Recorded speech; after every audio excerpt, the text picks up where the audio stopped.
Hi y'all, today it's gonna be a story time. Here we have our co-host, my dog, Lazy. She's such a good girl. I might have to kick her out though, if she likes during this story time. So, just an FYI, I'm a bit out of breath right now because I've been running around in my room reciting this because of the video, but it's all good. So I think where I'm gonna start with the story is like the setting. So basically, I was like living in buttfuck nowhere at the time of Texas. It was like a small like rundown town that like people just stop for gas, and so like that's basically it. The area of Texas I was in was like the prairie, so it's like kind of dry. There's some forests and shit, but it's like not the desert either. So it's like pretty green, but it's still like really humid and hot. And I was like 13, 14 at the time, so like 7th, 8th grade. Stop yawning! I'm getting to the story. And I had just gotten into a fight. After it's like the start of the school year, so like September, November, September, October, that time of year. Actually, I think it was September. And I just had like a fight with my parents about like, oh, we can't keep skipping school, something small like that. And I was like, no, fuck you, because I was a teenage delinquent. And so they took away my phone, and so I stormed up into my room, and I got online because like on my like laptop from school, because I don't have my phone, and they can't take away my laptop because it's like for school. And so I log on to like Instagram, I think, and I changed like my DM status thing to like, fuck you, I hate the world, I hate everyone, kill my ass, like I hate myself, I hate everything, right? And like something like that. And I got a DM request by let's call him Nicholas. So Nicholas, I didn't really know him like that. I only knew him through my friend Kayla, let's call her. And so the thing was like Kayla, she was like my age, she was like 13 years old, but she smoke, drink, shit like that. And like she had this friend named like Nicholas, and he got her like alcohol. So like he's probably like over like 21. So she's like over 21 when we're like 13. But I guess like now I'm seeing the red flags, like, yo, what the fuck, that's insane. But like I didn't see the red flags at the time. I was like, oh, okay, that's the thing. So, oh my gosh, like grippers. So I was like, okay, I guess. And like I hung out with him like a couple of times, like 3-4 times, because like he'd like drive us to the mall, and it was like 40 minutes away, because again we're like in the middle of nowhere, so he'll be out there, so he needs to drive it. So I guess like, okay, I guess it's chill. And so I got the DM request from Nicholas. Like he followed me, but I didn't follow him back. So I'm like, okay, and like I accept that DM, and he's like, hey yo, you good, girl? Because like my status, and I was like, yeah, I just had like a fight, it's whatever though. And he goes, wanna hang out? I know. He goes, I wanna hang out. And I'm like, I'm thinking, why the fuck does he want to hang out? Like, it was know each other like that. But then again, like, I'm thinking maybe, like, I don't know. And so I go, is Kayla with you? Like, I didn't see why he's like asking me out if Kayla wasn't with him. And he's like, nah, she's busy with some. And I'm thinking now, he's lying. Like, he is lying. Like, I can assure you that he's lying, because when like I was changing my status, thank you. It's iced tea.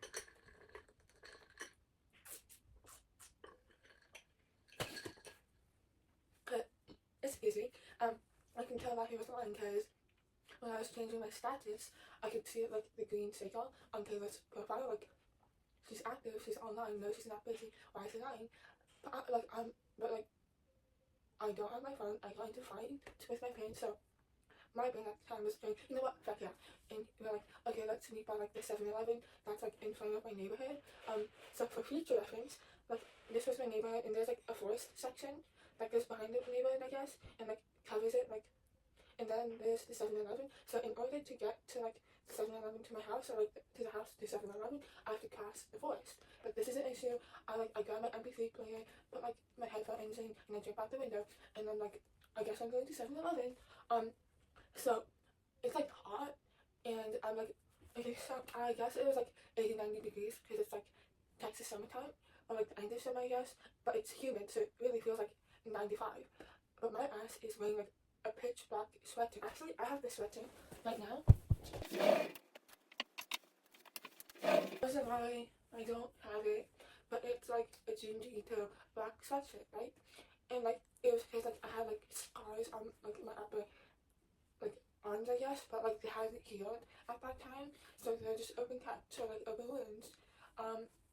So I didn't want to share that shirt to like someone I didn't really know, so I had like that shirt on, and the walk to the 7-Eleven from my house was like 20-30 minutes. I'm sweating by the time I get to the 7-Eleven, and like I see him like in his car, just like in the driver's seat, and so I knock on the window like, hey, what's good? But the thing was, the car, like everything except like the driver's window was tinted like black. It was like a black minivan that like soccer moms drive, and so I'm like, okay, this is kind of sketchy, whatever though. He opens like the sliding door thing of like the passenger seat thing of the van, and I get in, and like he like took out the seats in like the middle row, I guess, in the back row.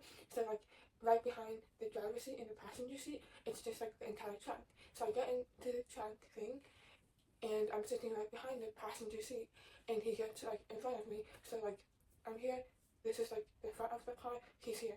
And like at this time in my life, like I've seen drugs, like weed, and like that was it really. And like I haven't really seen hard drugs yet at the time. So like I haven't seen cocaine or like snow or meth.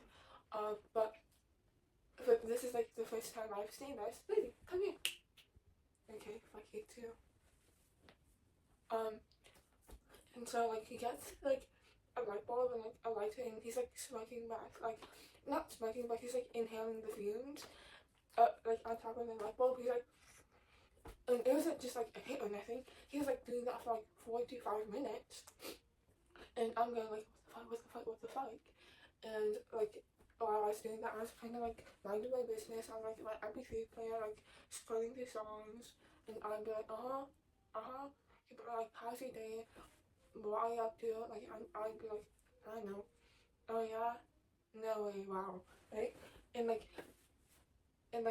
my feet, after like I put down the MP3 player, my foot touches like a gun, and it's not just like a Glock or something.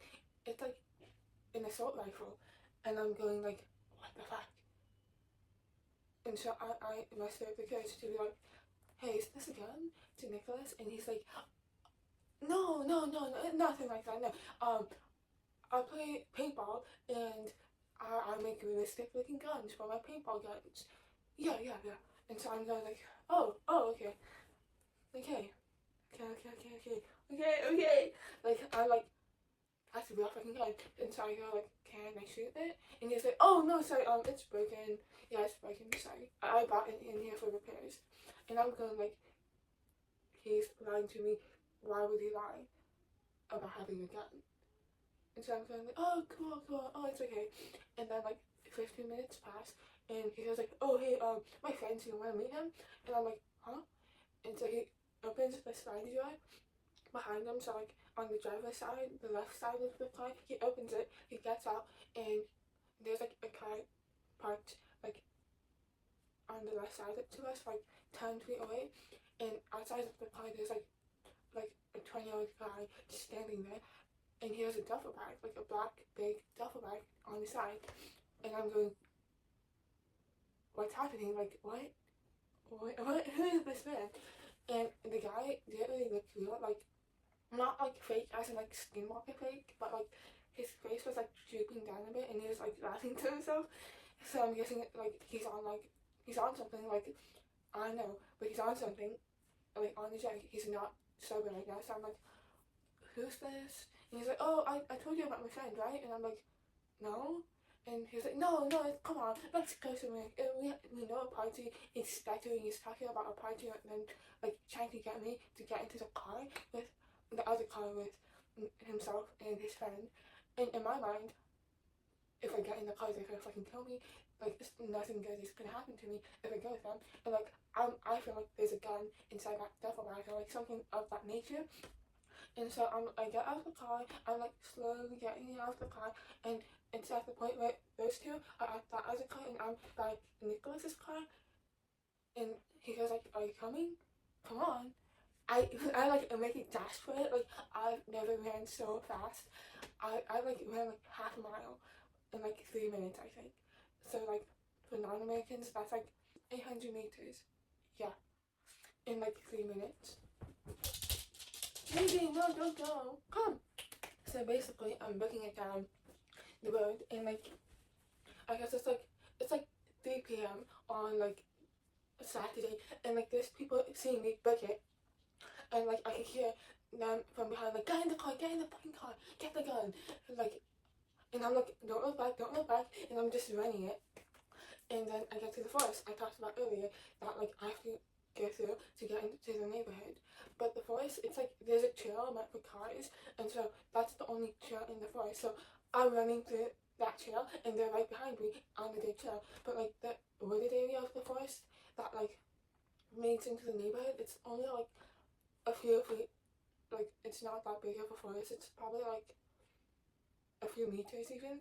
And so I'm like booking it down, and once I reach the neighborhood, they turn around and go like they know I'll get help.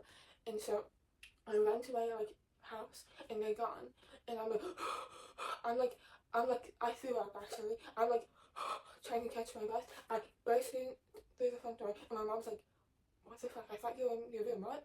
And I'm like sobbing and explaining like they're like tears, and I'm like hiccuping, and like I can't even talk. I'm like and God knows like you won't get an apology out of me, even if like I'm on my deathbed. And I was like apologizing. Like I think this is like the first time that like I thought like, "Oh my God, I'm gonna die. I don't want to die," and like that really freaked me out. But thank you for listening.